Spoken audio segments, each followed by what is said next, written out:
Bismillahirrahmanirrahim. Assalamualaikum warahmatullahi wabarakatuh. Terima kasih ini ibu-ibu dan bapak-bapak yang sudah rawuh di siang hari ini dalam acara sosialisasi nanti budaya positif. Ya. Alhamdulillah wa syukurillah, kita panjatkan puji dan puji syukur kita kehadirat Allah Subhanahu wa taala yang telah melimpahkan segala rahmat dan hidayahnya kepada kita semua. Alhamdulillah bisa berkumpul di siang hari ini dalam keadaan sehat walafiat. Allahumma amin. Terima kasih Bapak Ibu guru dan ini Bapak Ibu Ketua Paguyuban ya.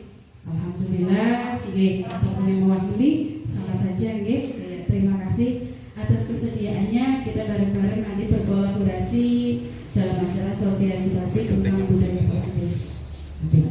Baik, Bapak Ibu, monggo yang baru hadir silakan memperkenalkan diri ya. Sudah kenal dengan saya kan Ibu ya, berarti nggak perlu perkenalan ya. Oh, ya, belum kenal ya Pak Guru. Oke, terus kan Bu Ari di slide berikutnya. Ya, selanjutnya lagi ini nanti tentang budaya positif. Nah itu saya Bu, ya. Sami ya, ya sami itu. Terus saya next. Nah ini ada sebuah pernyataan tentang apa sih itu budaya positif. Itu ada pertanyaan.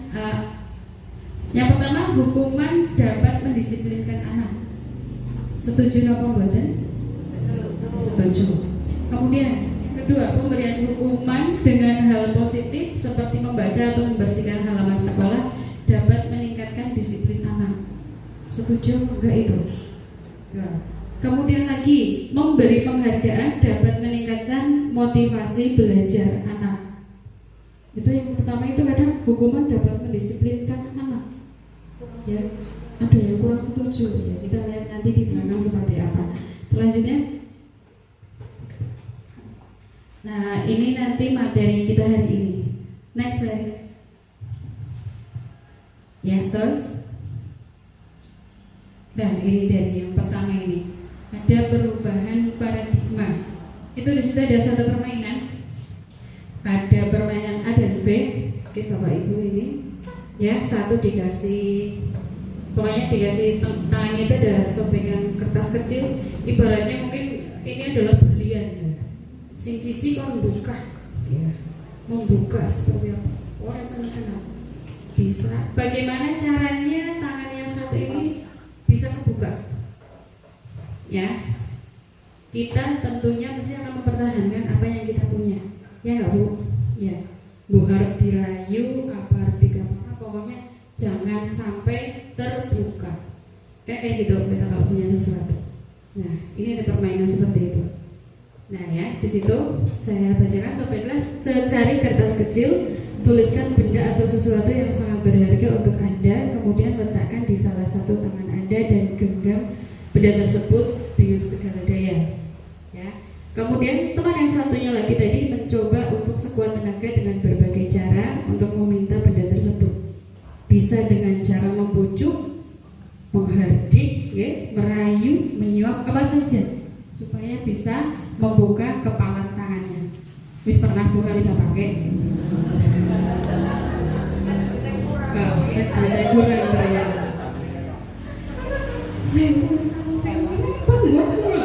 Gitu ya. Ternyata apa saja itu harus kita pertahankan gitu, dari situ. Terus kan nah dari situ perubahan paradigma teori kontrol atau ilusi kontrol yang pertama itu adalah ilusi guru mengontrol murid. Jadi ada Bu untuk kita para guru, okay, di sekolah itu juga ada untuk apa namanya pemahaman kita untuk mengontrol murid-murid kita di kelas. Jadi tidak istilahnya jor gitu ya, enggak. Kemudian ilusi bahwa kritik dan membuat orang merasa bersalah dapat menguatkan karakter. Kemudian ilusi bahwa semua penguatan positif efektif dan bermanfaat. Yang selanjutnya ilusi bahwa orang dewasa memiliki hak untuk memaksa. Itu ilusinya, bayangan kita. Nah, padahal perubahan paradigma stimulus respon sama dengan teori kontrol. Siapa sebenarnya yang mempunyai kontrol itu? Yang pertama di stimulus respon. Kita mencoba mengubah orang untuk berpandangan sama dengan kita. Nah, pokoknya harus berpendapat kalau aku gitu ya. Jadi kita kan susah ya Bu. Nah, sebetulnya itu ada teori kontrolnya. Kita itu berusaha memahami pandangan orang lain tentang dunia. Begitu pula dengan anak-anak kita. Mungkin kalau di rumah loh, lah kamu kok nakal sekali. Sebenarnya mereka itu melakukan itu juga enggak nakal. Menurut mereka itu tidak nakal. Tapi kenapa kita bilang nakal? Karena apa? Pandangan kita berbeda dengan pandangan anak kita.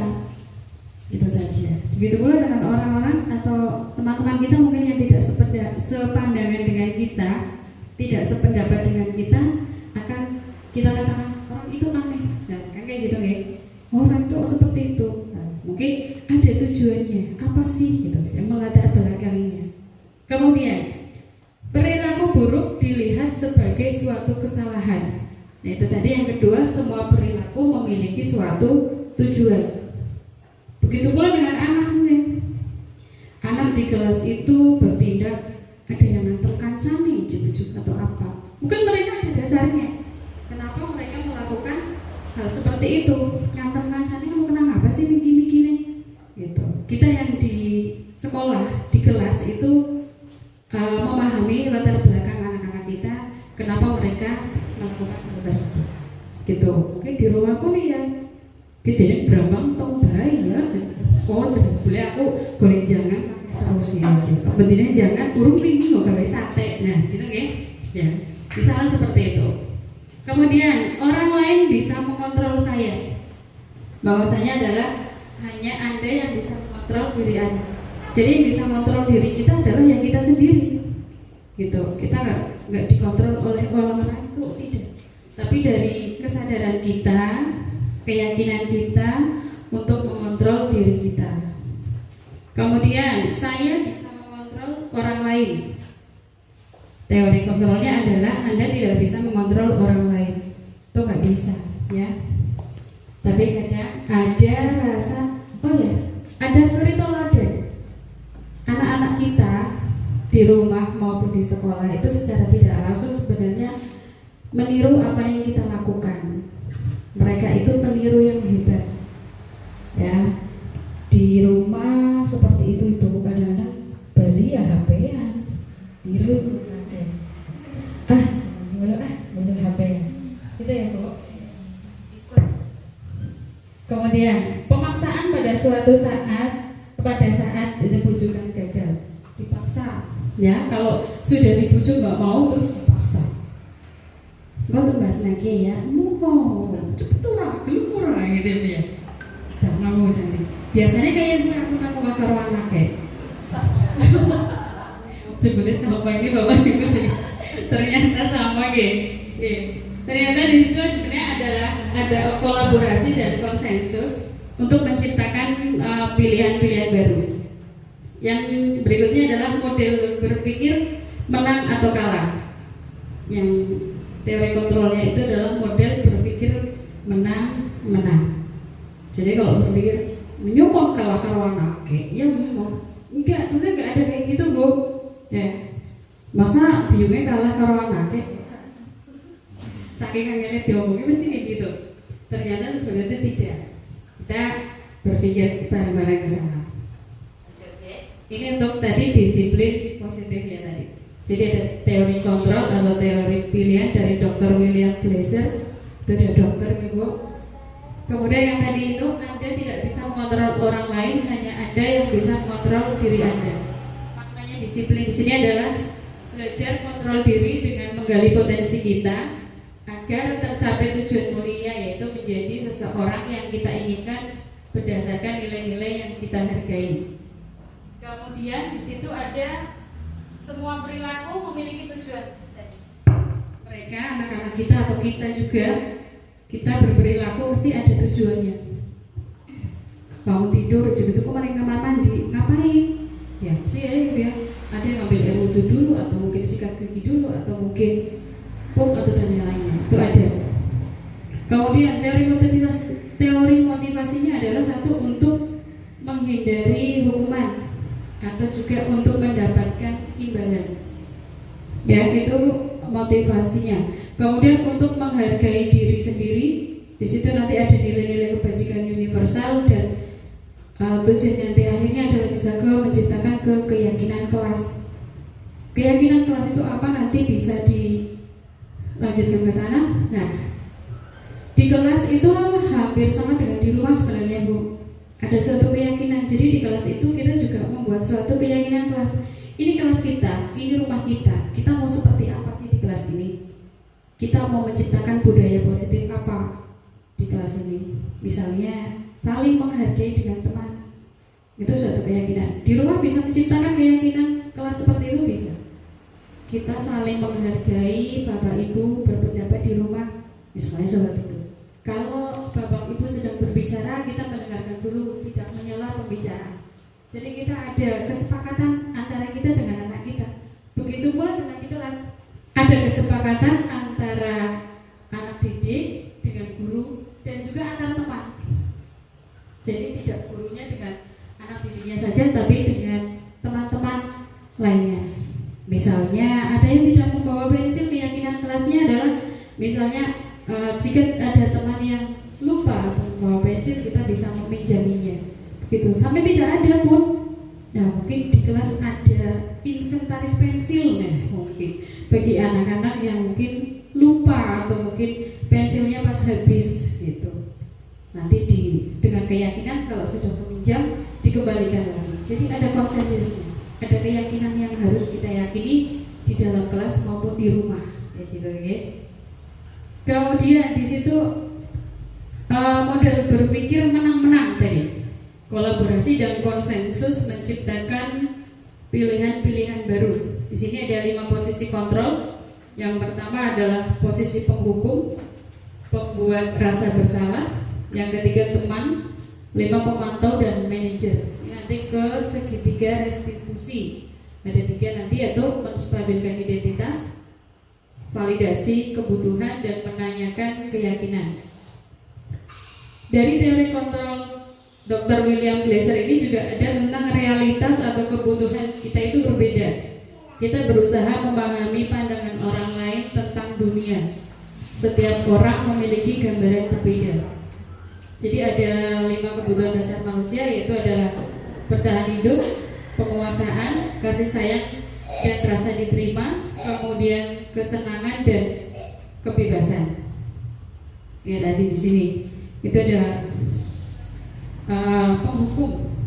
Kalau ada seorang Bapak Ibu guru tahu muridnya sudah tinggal di kelas misalnya ya, buat baju langsung, oh salah kamu.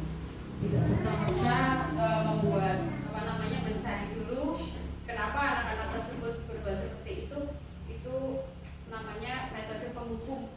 Jadi langsung, jadi kayak Pak Polisi langsung, wah pasti salah nggak apa-apa itu ya. Nah sekarang kesini, apa makna disiplin?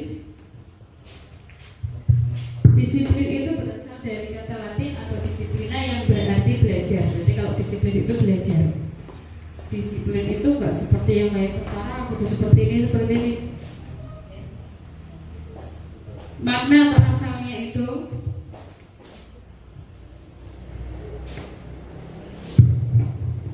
makna asal kata dari ini berkonotasi dengan disiplin diri dari murid-murid, itu dari Socrates dan Plato. Disiplin diri membuat orang menggali potensinya menuju sebuah tujuan tentang apa yang dia hargai. Namun dalam budaya kita, makna disiplin itu telah berubah menjadi sesuatu yang dilakukan seseorang pada orang lain untuk mendapatkan kebutuhan. Kecenderungan umum adalah menggabungkan kata disiplin dengan ketidaknyamanan, bukan dengan apa yang kita hargai atau pencapaian suatu tujuan mulia. Jadi mau disiplin ya, disiplin jadi mau apa gitu. Taunya itu kalau dalam ingatan kita tuh kalau disiplin ya kayak pak tentara kayak, ya kayak pak polisi itu loh, tegap siap gitu. Sebenarnya enggak itu. Jadi belajar untuk apa? Untuk memotivasi diri kita sendiri untuk mencapai suatu tujuan. Baik. Nilai-nilai kebajikan universal. Nilai-nilai kebajikan adalah sifat positif manusia yang merupakan tujuan mulia yang ingin dicapai setiap individu. Nilai-nilai tersebut bersifat universal. Universal itu bisa berarti mendunia, ya, atau lintas budaya, suku bangsa, agama maupun latar belakang.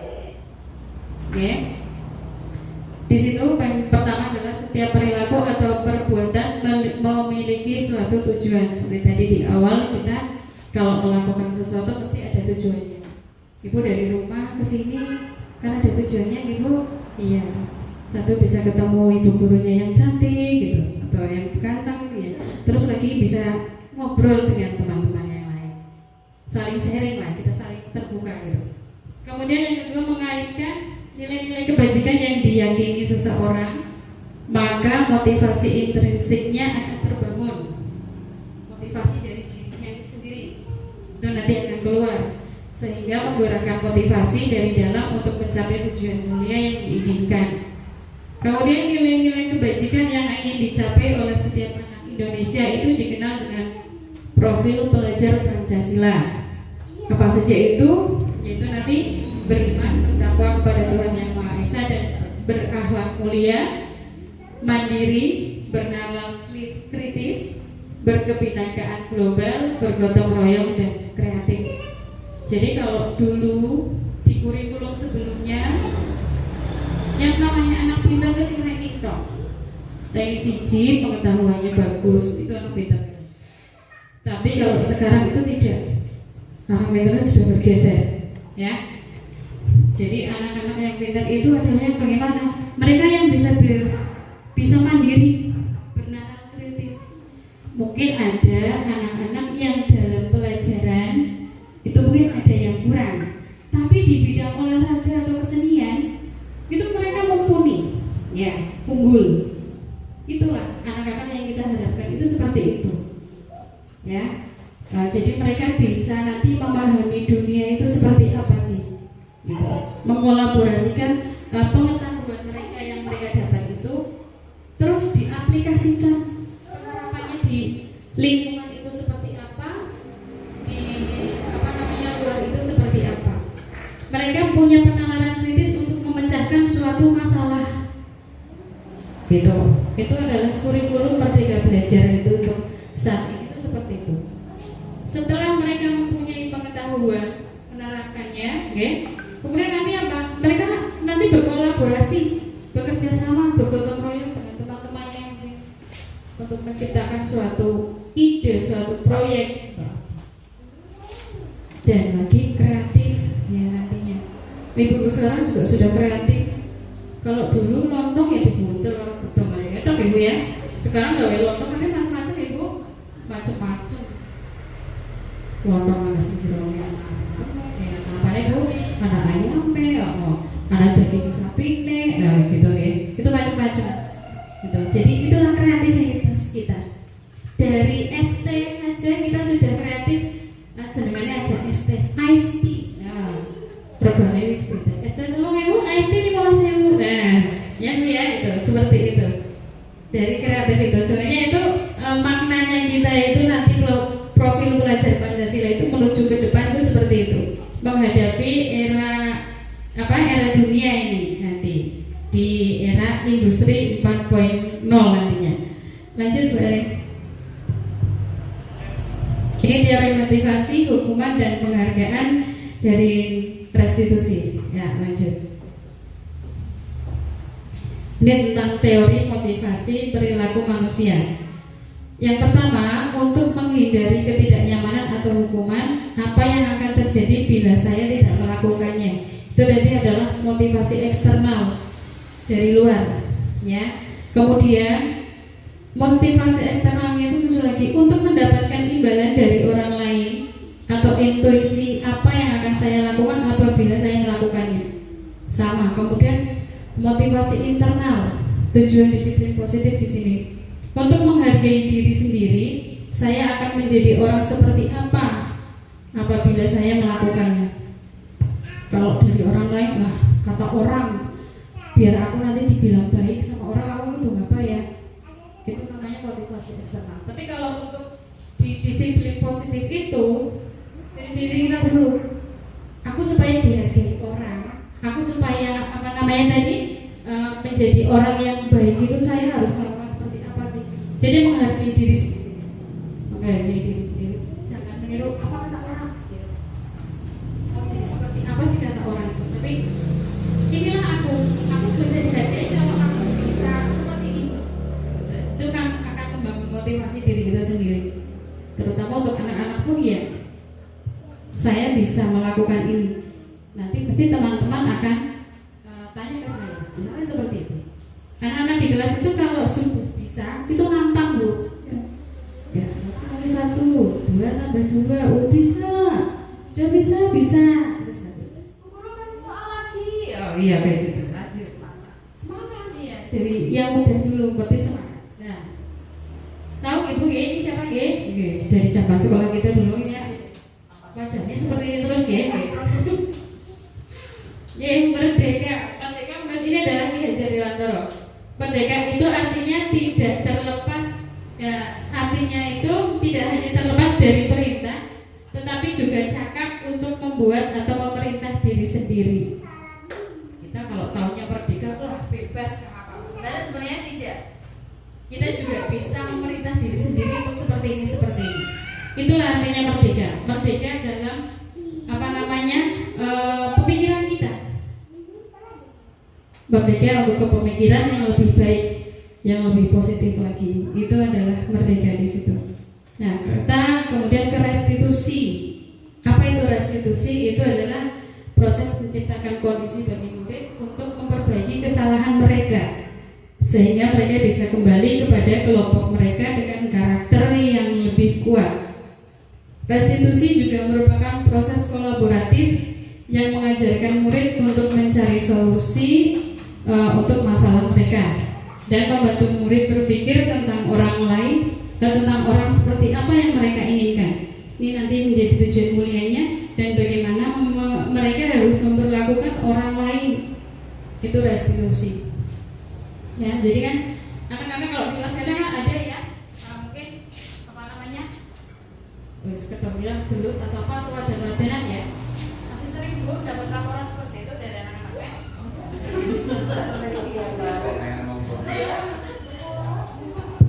Iya, kadang gitu ya. Bu itu dari aku gitu. Yo. Nanti kalau sudah pun mereka nanti kembali bermain lagi, ya seperti itu. Nah, itu tadi restitusi tadi. Sebenarnya apa ya? Anak-anak nanti mencari solusi sendiri. Nanti seperti apa ya nantinya? Oh. Ada mungkin sudah meluapkan emosinya dengan apa nanti ya kembali lagi mereka.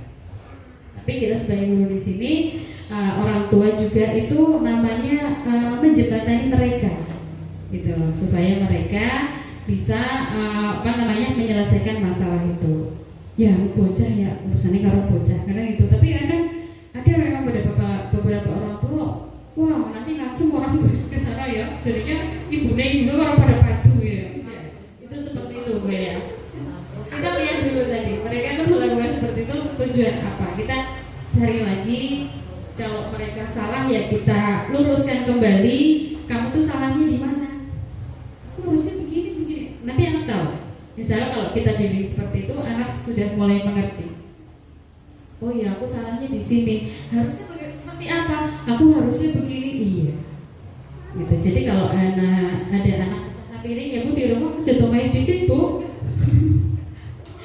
Piring dipecah-pecah jangan, kita lihat dulu kok bisa pecah ya. Kenapa? Kamu terluka apa enggak? Kita cek dulu mereka. Anaknya kok ada yang terluka apa? Begitu pula di sini bu, mungkin suatu saat ada kasus anak jotos-jotosan, lihat dulu anak-anaknya itu terluka apa tidak, mana yang butuh pertolongan. Kalau sudah kondisi stabil, baru kita tanya satu persatu. Seperti apa sih? Kenapa melakukan seperti itu? Tujuannya apa? Untuk apa? Nanti mereka suatu saat kalau sudah tenang, mereka akan menyadari apa yang mereka lakukan itu salah, apa yang mereka lakukan itu benar. Itu mereka menyadari. Oh ini loh motivasinya kita. Seperti itu nantinya. Baik, ini 9 ciri-ciri restitusi. Yang pertama bukan untuk menebus kesalahan, namun untuk belajar dari kesalahan. Ya. Jadi oh iya, Berarti misalnya kalau aku seperti ini harusnya, misal Bu aku mematahkan sapu, harusnya bagaimana? Ya udah Bu, aku besok ganti sapu. Kesadaran mereka seperti begitu pula mungkin kalau mencuci piring pecah di rumah, ya Bu besok aku kalau mencuci piring harus hati-hati. Nah kalau kita yang nyuruh kamu harus hati-hati, kadang masih tergetak ya Bu, bubar. Tapi kalau mereka sudah punya keyakinan, oh iya seperti ini, mereka akan ingat terus mungkin untuk jajan baik, duitnya ditabung, orang rumah pernah. Iya, kalau harusnya tuh kalau ditanya, kamu punya, kalau tabunganmu banyak, kamu pingin apa? Oh, aku mau beli mobil remote, bisa. Harusnya bagaimana? Aku mau nabung. Kita sediakan tuh fasilitasi caranya. Tulisan caranya untuk membeli mobil remote. Yang masuk siapa? Dia. Caranya bagaimana biar terkumpul? Ya sedikit-sedikit. Nanti mereka akan termotivasi untuk mengumpulkan uang sisa jajannya ke situ. Jadi ada motivasi internal yang mendorong mereka untuk melakukan sesuatu lebih baik lagi. Ya, yang kedua adalah memperbaiki hubungan. Memperbaiki hubungan tadi. Di kelas sudah seperti itu. Orang kancane. Besok lagi pasti mereka akan berbaikan lagi. Orang kayak tanggung jari kancane seperti ini, jari kancane seperti itu. Tapi nanti akhirnya mereka bermain bersama lagi. Begitu pula dengan kita orang tua, mungkin di rumah juga kadang seperti itu. Lah, jangan kayak gini. Gibah ya Bu, jangan. Sudah gimana nanti seperti ini lagi. Begitu. Itu nanti memperbaiki hubungan. Jadi restitusi itu tadi adalah untuk memperbaiki suatu hubungan. Mungkin yang tadinya belum dekat, ada masalah begini, oh malah tadi tambah dekat. Oh ternyata seperti ini ya. Jadi lebih dekat, lebih tambah sayang gitu bisa. Kemudian tawaran tadi, tawaran bukan paksaan, pilih yang mana itu bisa. Itu adalah tawaran. Itu restitusi itu arahnya ke sana, bukan memaksa anak-anak, tapi kita menawarkan suatu pilihan yang baik. Mereka juga nanti belajar untuk berpikir kritis. Oh kalau kesalahannya seperti ini berarti harus seperti ini. Kayak gitu. Mereka ada kesana nantinya. Kemudian restitusi menuntun untuk melihat ke dalam diri itu tadi. Jadi apa sih yang mendasari kita melakukan hal tersebut? Kemudian lagi restitusi mencari kebutuhan dasar yang mendasari tindakan. Ya, yang tadi yang melakukan seperti ini untuk apa? Itu kebutuhan dasarnya apa? Restitusi adalah cara yang paling baik. Restitusi fokus pada karakter bukan tindakannya. Jadi kita cari solusinya, penguatan karakternya, bukan kepada tindakannya.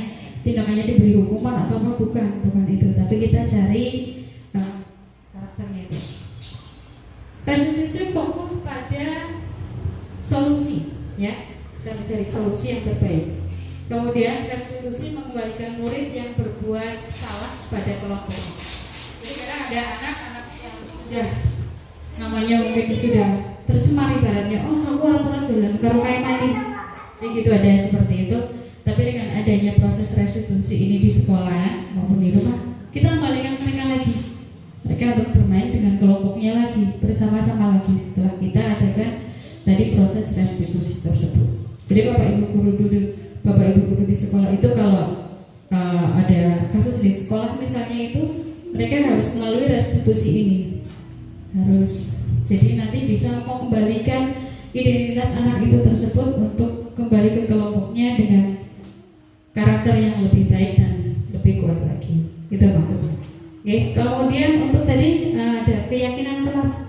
Bisa kita membuat keyakinan rumah seperti itu, boleh. Oke, lanjut. Mengapa tidak peraturan saja? Mengapa harus keyakinan kelas? Ya. Peraturan lampu apa bisa berapa ya Bu? Iya. Gitu. Kita ada keyakinan kelas. Mengapa kita memiliki peraturan harus menggunakan helm bila mengendarai kendaraan roda 2? Kenapa Bu? Kak, datang Bu helm. Mari ngapain apa jane? Men ora ditangkap polisi. Wah, betok. Motivasinya itu dong mesti. Ya, men ora ditangkap polisi. Padahal kan sebetulnya enggak ya. Kenapa? Ya, iya, supaya terlindungi saja. Terus matanya juga ora kelip. Jadi kita banyak hal-hal positif yang bisa kita ambil dari sebuah menggunakan helm. Tuh. Tadi mengapa kita memiliki peraturan 3M, menggunakan masker, mencuci tangan dan menjaga jarak 1,5. Karena di pandemi itu ya, main apa aja nih, udah kayak gue ya, ngomong masker barang ya. Apa itu yang memotivasi kita tuh apa? Dan mau ditangkap polisi maning kalau nggak pakai masker nanti nggak bisa masuk lagi. Jadi ada motivasi yang lebih baik lagi apa sih? Oh mungkin karena untuk menjaga kesehatan biar kita tidak tertular virus orang keton. Nah kita kembali lagi ke diri kita. Kemudian mengapa kita memiliki peraturan harus datang tepat waktu pada saat mengikuti pelatihan? Nah jangan ulur-ulur kayak gitu, tetap nunggu lama ya. Tapi kalau kita tepat waktu kan berarti target kita selesainya lebih cepat, ya. Disiplin dirinya berarti sudah ada. Nah, untuk mendukung motivasi intrinsik itu kembali ke keyakinan-keyakinan yang lebih menggerakkan seseorang dibandingkan mengikuti serangkaian peraturan. Jadi kita itu harus memiliki motivasi tersendiri untuk melakukan atau untuk mengikuti suatu aturan-aturan tersebut. Itu ada keyakinan. Begitu pula di kelas. Kenapa kalau upacara harus pakai topi? Nah, kayak gitu. Kenapa topinya nggak pakai topi yang hitam? Apa topi yang ada gambar Batman-nya gitu? Kenapa? Coba kalau kita tanyakan ke anak-anak, jawabannya lucu-lucu. Pernah Bu tanya seperti itu? Belum. Nanti di rumah ditanya, jawabannya apa sama mereka? Anak-anak tersebut, jawabannya ada lucu-lucu. Iya, orang keren. Orang abang ya topinya. Pokoknya ada anak-anak lucu-lucu jawaban mereka. Oke, kemudian tadi dari peraturan kelas, di kelas kita juga ada peraturan ya, Bapak Ibu. Peraturan di kelas, kemudian di rumah juga ada peraturan ya. Ibu di rumah juga ada peraturan kan untuk anak-anak. Bangun tidur, terus merapikan, terus adus ya. Itu masih ada. Kemudian nanti dari peraturan itu membentuk suatu keyakinan kelas. Kalau keyakinan kelas sudah berjalan, keyakinan di rumah kita juga sudah berjalan, itu nanti akan menciptakan suatu lingkungan yang positif. Ya, bukan ibunya toksik positif, tapi lingkungannya positif ya. Positif berapa bulan, Pak Ibu? Nah, gitu. Nah, kalau sudah lingkungan positif itu nanti kita akan tercipta suatu budaya positif. Itu nanti kita arahnya ke sana, ke budaya positif. Begitu pula di SD kita dari awal ini ada kegiatan senam, itu juga suatu bagian dari adanya budaya positif yang ada di SD Brani Buka ini. Kemarin sudah terkumpul berupa guyuban seperti itu adalah ciptakan suatu budaya positif. Jadi kita saling mengingatkan, saling berkolaborasi dengan anak-anak juga orang tua wali untuk meningkatkan mutu pendidikan di Brani Buka ini. Lanjut Bu Abi. Ini contohnya untuk kesepakatan kelas gitu. Itu yang saya ambil dari TK itu, misalnya kesepakatan kelasnya itu mungkin datang tepat waktu, kemudian mengucapkan salam gitu. Terus kesepakatan kelasnya ini juga tidak hanya untuk murid saja, tapi guru juga ada ya. Kami guru dan murid yang saling menyayangi. Di rumah bisa, kami adalah anggota keluarga yang saling menyayangi gitu. Jadi anak peraturannya seperti ini. Kesepakatan kita itu seperti ini, penjaga kebersihan sekolah. Tapi di kesepakatan kelas itu adalah kami murid yang semangat untuk belajar, kami murid yang peduli dengan teman-teman. Jadi ada seperti itu. Itu contoh kesepakatan kelas. Lagi, kemudian kegiatan pendalaman untuk keyakinan kelas. Hormat, bekerja, diterima, dan dimiliki. Hormat saya dong. Kami meyakini bahwa sangat penting untuk menghormati semua orang lain, tidak hanya orang lain tapi juga barang milik orang lain. Anak kelas 1 nih biasanya, kalau pinjam ambil aja. Aku pinjam dong, tapi pinjam balik-balik langsung sedih. Kira-kira seperti itu. Ini punyaku gitu. Ini ibu-ibu yang kelas 1 ini masih paham. Iya, ibu ya. Laporan nanti pulang, ibu setipku indah. Nah, ibunya itu bahasa toko setipnya kayak uyang ibu. Iya. Nah, pokoknya pintar guys. Pintar di jalan be 1 bulan loh itu bahasa setip kayaknya di sana sedus. Ngerti kumpul lagi, ya seperti itu. Itu ada yang mau. Jadi yang dihormati itu bukan hanya orangnya, tapi apa yang mereka punyai. Seperti kita tadi di depan untuk menggenggam kertas itu juga kita harus hormati apa yang mereka punya. Begitu kalau kan mainan di rumah. Nah ini ada sedikit untuk permainan di rumah. Kadang kalau ada anak 2 ini sedang bermain, rebutan mainan, ya. Sebenarnya mainan mobil-mobilannya itu punya A, direbut nang si B. Yang ibu lakukan biasanya apa bu? Ya. Yang rebut misalnya yang B, yang punya mainan A. Ya. Yang biasanya dilakukan jenengan apa? Balikin ke yang punya, bilangin ke yang B. Ada lagi gantian, ya. Ada lagi, ya. Sedela. Kadang juga ada yang mengganti mainannya.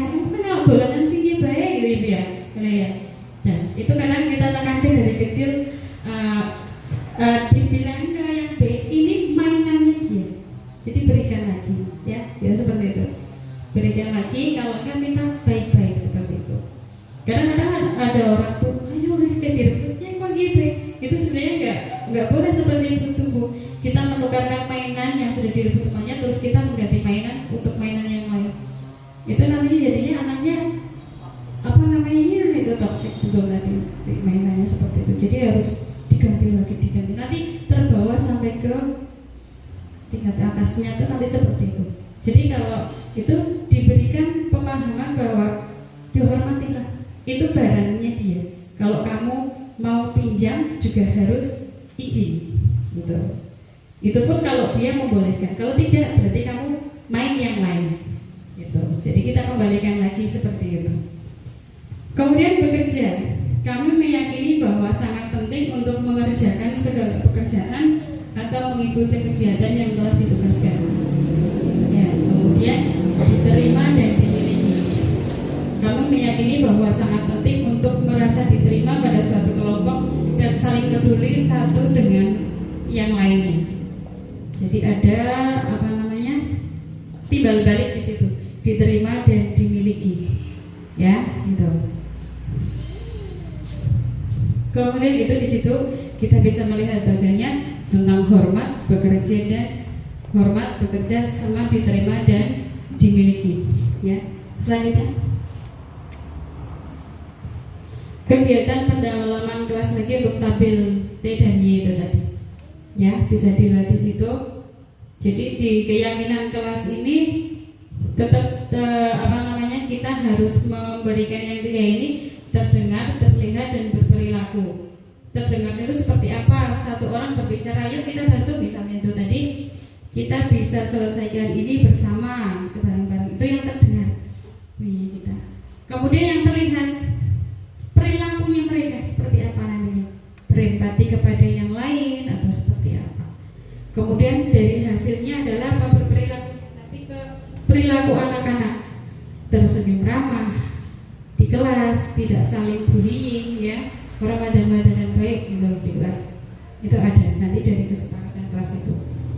Bolehkah kesepakatan kelas tidak seperti yang dicontoh di atas? Boleh. Misalnya kalau madani orang tua gimana bu? Ini untuk kelas-kelas besar biasanya intinya senangnya madani orang tua nih. Ya, Joko sih ya. Joko sebenarnya belinya tak pakai.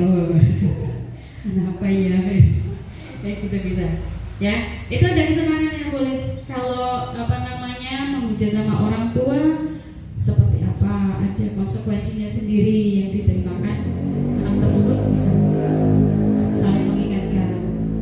Terus mungkin keyakinan kelasnya kita saling menghormati nama orang tua kita masing-masing. Boleh dituliskan keyakinan seperti itu. Ya. Kemudian selanjutnya bagaimana beda? Nah, itu tadi. suatu. Jadi peraturan dan keyakinan kelas itu adalah suatu hal yang terdengar hampir sama, tapi sebetulnya adalah berbeda. Misalnya peraturan selalu kembalikan buku ke tempatnya. Keyakinan kelas yang ini kan itu apa? Sebuah tanggung jawab. Ya. Kalau habis mandi, anduknya jangan ditaruh di kasur. Nah, begitu. Kembalikan, dijemur sama itu. Tapi tetap itu ya.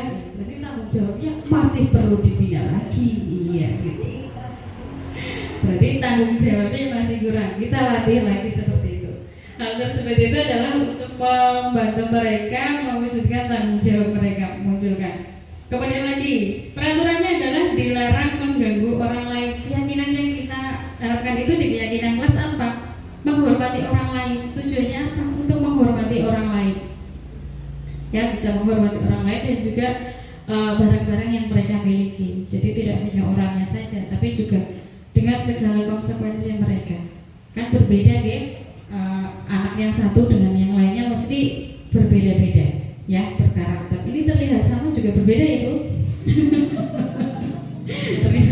Saya kira kembar ini loh. Oke, kembar ini loh. Lagi, hadir di sekolah 15 menit sebelum pembelajaran dimulai. Itu tadi, menghormati orang lain dan juga berkomitmen. Itu.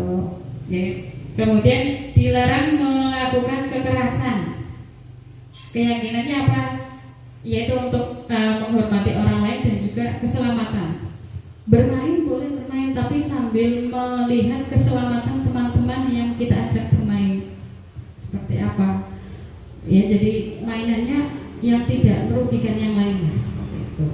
Ojo nanti teman-teman atau apa saja. Tapi kita lihat apa nanti kalau kita memukul yang dirasakan dia apa? Itu kita kadang belum bisa sepenuhnya menanamkan apa yang kita rasakan itu dirasakan orang lain itu iya enggak sih gitu. Ya gitu Ibu. Itu nanti kita coba ke anak-anak kita seperti apa. Diterima. Coba kalau kamu dipukul sakit enggak? Kalau dia yang dipukul gimana? Sakit enggak? Itu seperti itu. Kemudian dilarang menggunakan narkoba. Kenapa dilarang menggunakan narkoba? Berarti keyakinan kelasnya tentang kesehatan. Nah ini berbicara tentang kesehatan lagi. Di berani 3 ini kan ada bekal sehat Ibu. Jadi kalau pagi-pagi sudah pembekalan ya. Iya. Itu bisa dilakukan lewat misalnya nih ada orang tua yang nggak sempat membuatkan bekal. Nah mungkin dari grup paguyuban itu ada yang biasanya jualan bekal atau apa. Itu dimanfaatkan Bu. Iya. Besok kalau sekolah bekalnya pesan ke saya aja. Kan malah jadi mengenak gitu. Oh iya bisa bergiliran bisa seperti itu.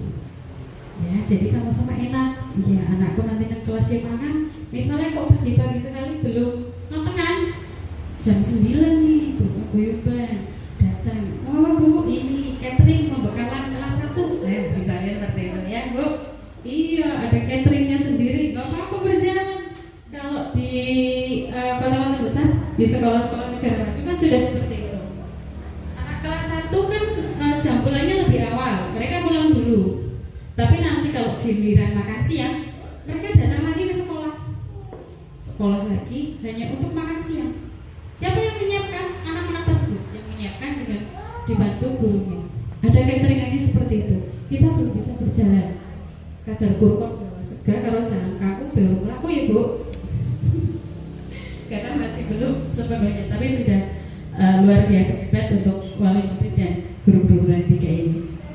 Kemudian untuk bergantian atau menunggu giliran, sebenarnya itu juga keyakinan yang kita tanamkan itu adalah untuk menghormati orang lain dan bersabar. Ngantri Bu, iya. Kalau di kamu ya BC kan ngantri ya Bu ya, iya ngantri. Kalau kena duit dok ngantri, iya. Ya itu seperti itu. Untuk melatih kesabaran anak-anak. Begitu pula kalau masuk kelas, itu kan harus ada baris dulu ya Pak Bu ya. Ada baris di depan kelas. Mungkin masuknya nanti ada cara yang berbeda kreatif. Tos dulu, ya. Atau mungkin perkalian. Bisa seperti itu. Itu cara masuk kelas yang menyenangkan. Biar anak-anak termotivasi nanti kalau masuk kelas. Mungkin kalau Pak Uci ya anak masuk kelas hafalan satu ayat terus yang belakang meneruskan. Ya. Satu juz masih iya loh. Oh, juz jangan. Kan ibu 30 juz rampung ya. 30 juz rampung ya.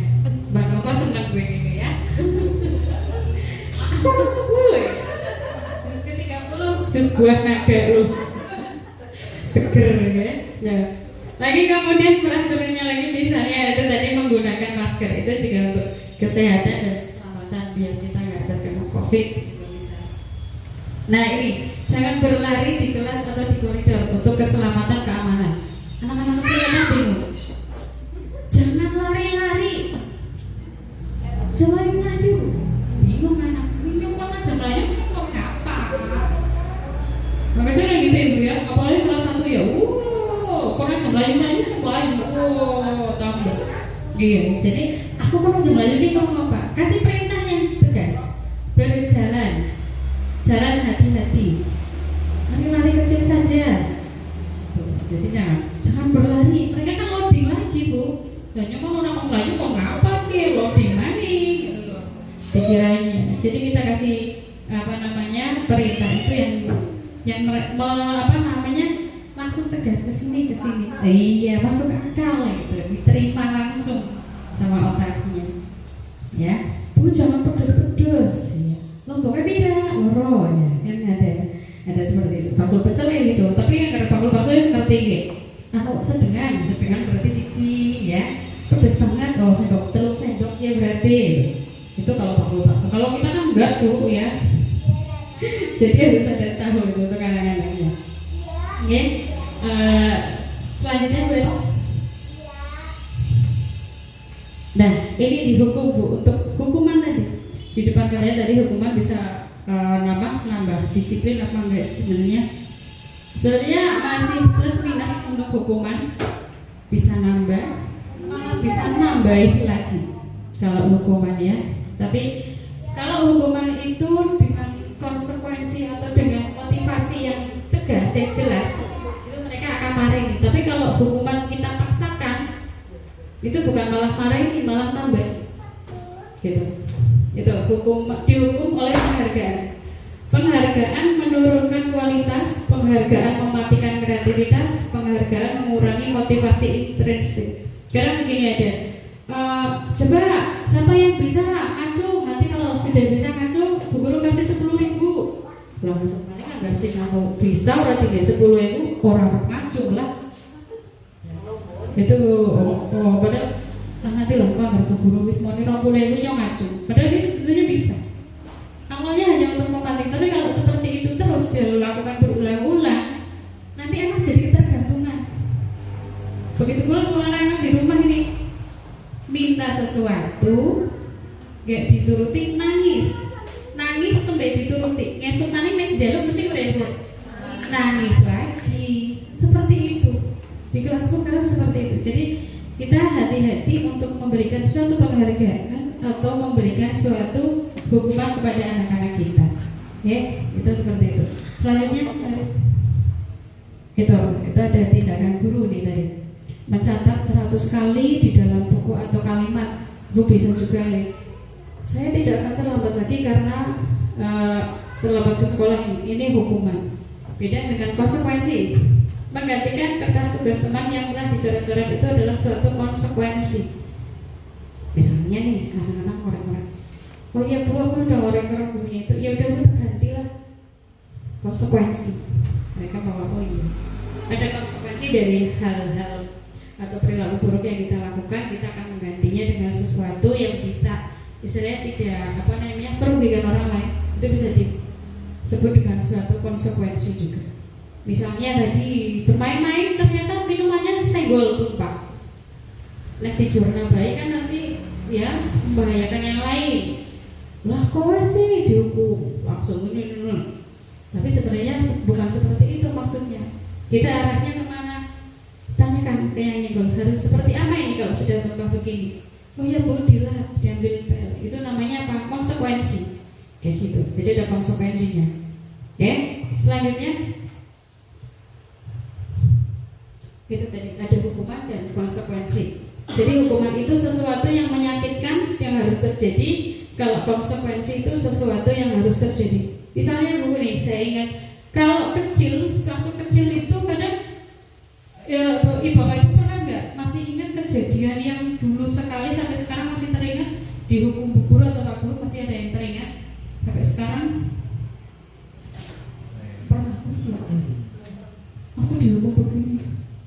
Misalnya nggak Bapak Ibu Guru kok di rumah aku tahu domain bokeh gara-gara ini. Sampai sekarang kan masih ada yang teringat ya. Iya. Ya itulah karena di domain itu dihukum secara nggak langsung, itu kita dihukum.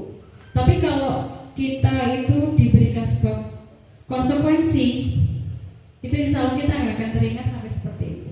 Oh iya, dulu aku melakukan seperti ini, kalau seperti ini aku harus seperti ini, jadinya teringat. Oh iya betul. Tapi kalau dihukum pasti ada rasa sakit. Duh, jangan kayak Pak Guru kayak tahu hukum aku ini. Aku kan wajib, padahal aku harus salah. Jadi walaupun mungkin tidak salah, tapi rasanya mungkin wah jangan gitu. Walaupun kamu salah, tapi rasanya ya tetap aja ada rasa sakit sedikit, walaupun sedikit itu yang masih kita ya. Gitu. Itulah hukuman. Beda kalau dengan konsekuensi. Konsekuensi kita masih bisa mentoleransi. Oh iya, itu kesalahan saya. Oh iya, itu memang hukuman yang harus saya terima. Jadi kita lebih lega. Istilahnya lelo ya kayak gitu. Itulah konsekuensi. Hukuman itu merupakan konsep diri yang buruk, tapi kalau konsekuensi itu adalah konsep diri yang baik. Jadi nantinya kalau ada konsekuensi itu, anak nanti akan belajar untuk mematuhi peraturan, bukan menyembunyikan suatu kesalahan. Lah aku ngelombol lah karo ibu nek ben ora didomei. Aku mau botol Tupperware nang ndi? Padahal hilang. Jane ora hilang, jane nang kelas gitu. Tapi dia mbok domei, jadi dia bilangnya hilang Bu. Padahal kesalahannya dia tidak membawa pulang, lupa naruh di kelas. Gitu. Itulah hukuman dan konsekuensi. Oke, selanjutnya. Nah, ini ada identitas gagal dari suatu hukuman, identitas sukses itu nanti adalah disiplin, adanya dari konsekuensi dan restitusi. Dari hukuman itu nanti menciptakan suatu hal yang negatif, tapi dengan adanya konsekuensi itu berarti nanti perilakunya akan netral dan menuju adanya restitusi itu adalah menuju ke budaya positif. Moga-moga kita bisa menerapkan hal ini ya Bapak Ibu Guru di kelas dan juga ibu di lingkungan rumah maupun di paguyuban nantinya, biar brand Tiga lebih maju, ya, amin. Selanjutnya, ya, itu nanti tentang kebutuhan dasar manusia dan dunia berkualitas. Nah, inilah kebutuhan dasar manusia. Ada 4 atau 5, ya. Kasih sayang dan rasa diterima, penguasaan, kebebasan, kesenangan, dan bertahan hidup. Ini kebutuhan dasar manusia seperti itu. Kasih sayang jelas. Kita juga memerlukan ibu ya. Tujuan anak kayak gini, aku pegel orang nasi pijet. Jadi kan perlu sekali. Dilalah bapaknya kami jeti. Wah, iya. Gitu. Alhamdulillah. Balik-balik bawa nasi goreng. Aduh, kasih sayang ibu. Iya, selesai kasih sayang. Pas ditanya anaknya yang kecil, ibu sakit apa? Ibu mau dipijitin apa? Salah satu suruh banget ibu. Iya, seperti itu. Nah, begitu pula anak-anak kita kalau pulang, tanya, tadi di sekolah belajar apa? Tadi di sekolah ada permainan apa? Tanyakan seperti itu. Jadi mereka nanti semangat lagi, besok sekolah lagi. Besok nanti ditanya lagi sama ibu. Nanti seperti itu. Gitu. Jadi kita nggak cuek dengan anak kita, ya. Terus itu kebebasan. Kebebasan itu apa? Bukan sebebas-bebasnya tidak. Tapi kebebasan mengungkapkan pendapat, kebebasan mengungkapkan idenya, ya, dan kesenangan. Emang ada anak-anak itu kadang usil, tapi hanya untuk kesenangan lah. Itu yang harus kita bimbingan ya. Ternyata usil itu sebuah kesenangan. Jadi kita bimbing lagi. Mungkin mereka boring atau apa. Coba kalau diarahkan untuk bermain bersama kan jadi lebih menyenangkan lagi, ya. Selanjutnya, iya, posisi kontrol. Kita ke posisi kontrol. Di guru itu ada dari penghukum, pembuat orang merasa bersalah, sebagai teman, pemantau, dan manajer. Ini seorang guru, seorang ibu, ya, itu juga harus menjadi, kita harus menguasai 5 posisi kontrol ini. Ada kalanya kita jadi seorang penghukum. Memang kalau mungkin kebangetan banget caranya gitu ya, terus dihukum. Ada. Tapi suatu saat juga kita juga menjadi sebuah teman, seperti teman bagi mereka, bagi anak-anak kita. Kan anak kelas 1 ini aja kadang-kadang kalau saya udah duduk di sana curhat, anak-anak sudah curhat ini. Anak-anak kecil sudah pada pintar curhat. Bu guru, aku tadi di rumah makan ini. Iya, itu seperti itu. Dan anak-anak kelas 1, kelas 5 pun iya. Bu guru kemarin rumahnya Hana seperti ini, cerita. Itu kita apa? Sebagai teman. Gitu. Jadi kita juga satu bisa untuk menjadi sebagai teman. Seperti itu nggak Bu di rumah putar? Kalau di rumah pada cerita begitu nggak? Iya, bercerita. Kalau mereka nggak bercerita, kita tanya, ada apa? Mungkin anak sih ngerasa ganjil atau apa? Cerita nanti kalau sudah besar lagi ceritanya wis beda mana? Bukan mau nasi aku kayaknya ya, beda lagi ceritanya ya. Ya. Kemudian pemantau. Jadi pemantau pun kita lihat sambil melihat sebetulnya tadi itu yang salah jadi apa mau. Sebetulnya kita tahu yang mungkin yang salah A, yang betul yang B, tapi kan sing bela diri seperti ini tadi. Nah, kita pertemukan lagi, duduk bersama, kamu kenapa Miki seperti itu. Kita lagi jadi seorang teman, jadi mereka curhat seperti ini. Jadi nanti ada apa? Ada konsekuensinya dari mereka itu. Itu yang kita lakukan di beretika seperti itu sudah mulai. Bu Ari kayaknya namanya ya, marem ya Bu Ari. Betul itu seperti itu ya. Sampai kasusnya ini Bu, oh iya, restitusi jalan. Oke, itu seperti itu. Anak-anak besar seperti itu sudah. Ya. Paling marem kayaknya. Kelas 5 ya. Ada lagi ini. Jadi lagi kemudian ada manajer. Kita juga harus jadi manajer. Cuma manajer itu nggak cuma yang di kantor saja, di rumah juga sebagai manajer, di sekolah juga Bapak Ibu guru juga sebagai manajer ya. Iya, manajer di rumah yang lebih sepuluh itu butuh apa baik ya Mi ya, itu ya. Manajer keuangan, tuh kondoke loro baik lah ya misalnya seperti itu. Itu dari manajer seperti itu supaya nanti semuanya makan semua. Atau udah pilu siji. Itu ada. Jadi sini juga sama, manajer dalam posisi kontrol itu juga kita nanti untuk menguatkan suatu pribadi bahwa oh ya inilah yang harus dilakukan, konsekuensinya yang diterima harus ini.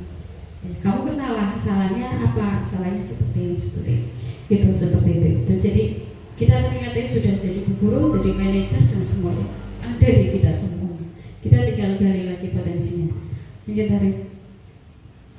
Ini pertanyaan itu tugasnya ya. Ada, kamu tidak pernah benar melakukannya itu sebagai penghukum. Manajer tadi misalnya bagaimana kamu bisa menyelesaikan ini. Jadi ditanyakan konsekuensinya ke anak seperti apa.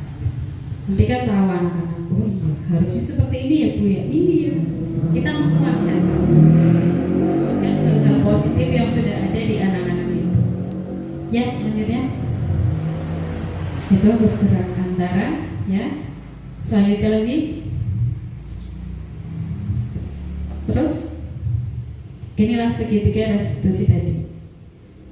Untuk validasi kebutuhan, menanyakan keyakinan dan menstabilkan identitas. Jadi kalau ada suatu masalah, kita akan ke sini lagi. Ada suatu kasus, kita larinya ke sini, ke segitiga restitusi. Itu jadi kalau ada kasus-kasus di sekolah, harapan kami nanti kalau misalnya di rumah pun ada masalah dengan anak-anak, Bapak Ibu yang di rumah juga bisa menerapkan ini. Jadi tidak hanya di sekolah kita menerapkan ini, di rumah pun harapannya seperti itu. Ada segitiga restitusi untuk membangun nanti ke sebuah budaya positif. Oke? Ini contoh untuk menstabilkan identitas. gitu ya. Berbuat salah manusiawi, ya. Bu guru juga punya salah, pernah berbuat salah. Bapak ibu mungkin di rumah juga pernah berbuat salah, seperti itu ya. Jadi anak-anak itu kalau misalnya melakukan kesalahan di rumah, mau ibu tahu kayak gini? Iya pernah. Kita kasih tahu saja, iya, ibu juga pernah salah. Tapi untuk mengganti suatu kesalahan itu dengan sesuatu atau konsekuensinya itu seperti apa, kita berikan suri teladan kepada anak-anak kita yang lebih baik lagi. Itu menstabilkan identitas. Kemudian satu lagi adalah untuk validasi kebutuhan, ya, itu adalah basic need. Atau selanjutnya ke menanyakan keyakinan. Jadi kita kembali lagi ke keyakinan kelas yang di awal tadi, kita tanyakan keyakinannya harus seperti apa. Jadi kalau ada anak salah, kita ingatkan lagi keyakinan kelasnya, keyakinan kita bersama itu seperti apa. Kok jadi kotor seperti ini? Harusnya bagaimana keyakinannya? Oh ya Bu, kita harus saling menjaga kebersihan. Diingatkan lagi kalau mereka lupa tentang keyakinan kelasnya, tentang keyakinan yang sudah kita sepakati bersama-sama. Hanya ini. Terima kasih untuk yang terakhir. Mungkin dari Bapak Ibu ada pertanyaan? Ibu-ibu ini cukup ya Bu? Iya, insya Allah cukup. Itulah sedikit untuk kita membangun sebuah budaya positif di Brani 3 ini supaya lebih kondusif lagi, lebih maksimal lagi. Jadi bareng-bareng ayo di rumah dan di sekolah kita bangun sebuah budaya positif. Mungkin hanya ini saja dari saya. Terima kasih, kurang lebihnya mohon maaf bila ada kata-kata yang salah. Billahi taufiq wal hidayah. Wassalamualaikum warahmatullahi wabarakatuh.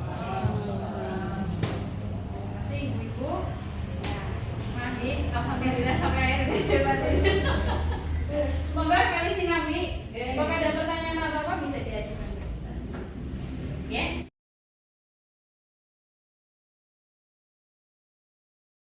Dituliskan di kertas sticky note-nya ya. Sudah pegang kertas sticky note-nya? Sudah. Oke, sudah. Kalau sudah, tuliskan kesepakatan kelasnya. Ingat untuk sanksinya ya. Atau misalnya ada yang tidak sesuai, kamu harus ingat, bisa kalau melanggar nanti akan push-up-nya. Push-up-nya itu sesuai kemampuan. Bisakah kamu 50 kali? Sesuai kemampuan kamu. Oke. Atau membersihkan kelas, memberikan sanksi itu yang bermanfaat bagi diri sendiri maupun lingkunganmu. Ini kelas kita, ibaratnya apa? Rumah kita. Ya, ini rumahku.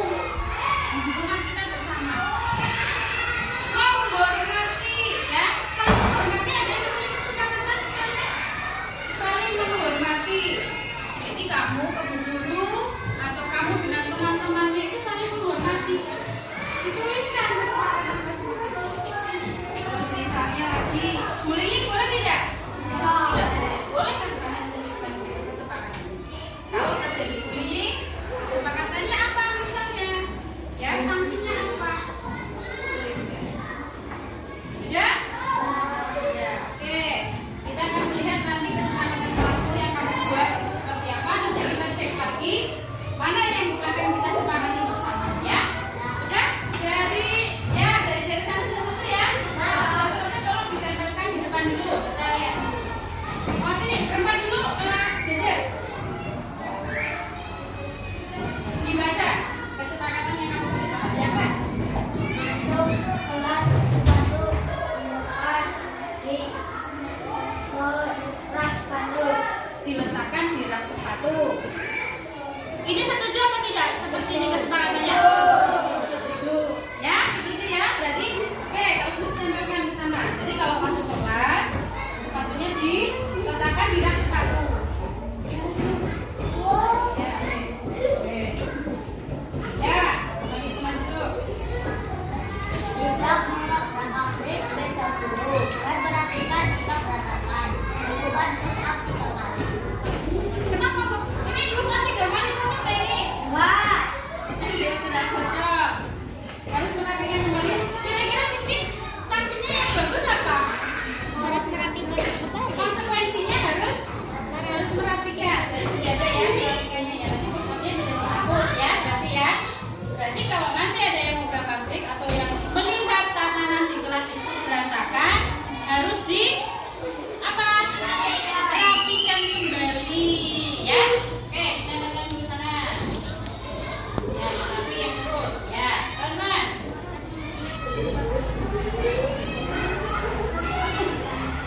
baik.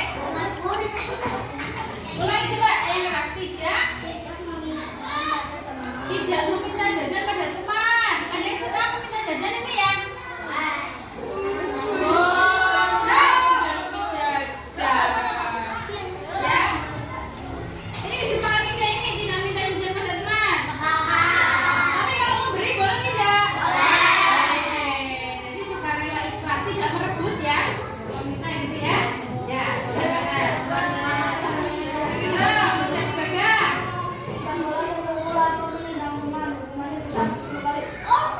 Tidak boleh memukul atau menendang teman. Hukumannya push up. Ada lagi konsekuensinya? Selain push up, ya? Balik ya. Kalau ada yang memukul atau mendorong temannya, ya, bawa ke kantor saja ya. Ibu-ibu nanti sampah dulu sama betul lah hukumannya. Selain push up-nya ya. Oh iya. Iya. Ya. Coba besok kalau dia yang nggak push up. Dia nggak bisa push up? Nggak bisa push up. Tapi kenapa kamu nuliskan push up? Coba yang kamu yang kalau kamu yang jahil push up ya, Wei. Kita cek ya besok ya semangat apa sih di rumah ya? Ya. Oke. Udah benar. Ya. Coba yang lain. Ya, yang sini, dari sini. Dari sini. Ya. Ya, ya. Oke. Tidak.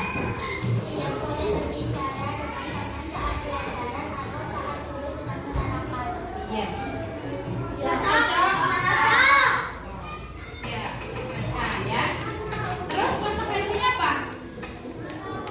Harus apa? Ya. Mendengarkan, iya, harus diam dulu.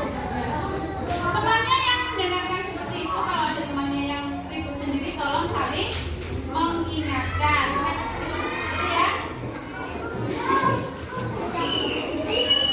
Yo, mana nih?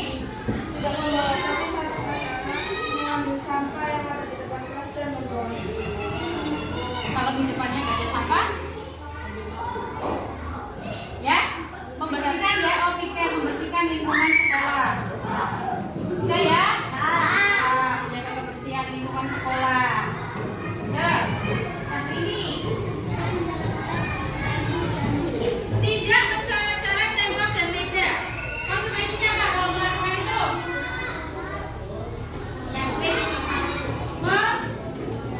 Membersihkan atau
Nesya.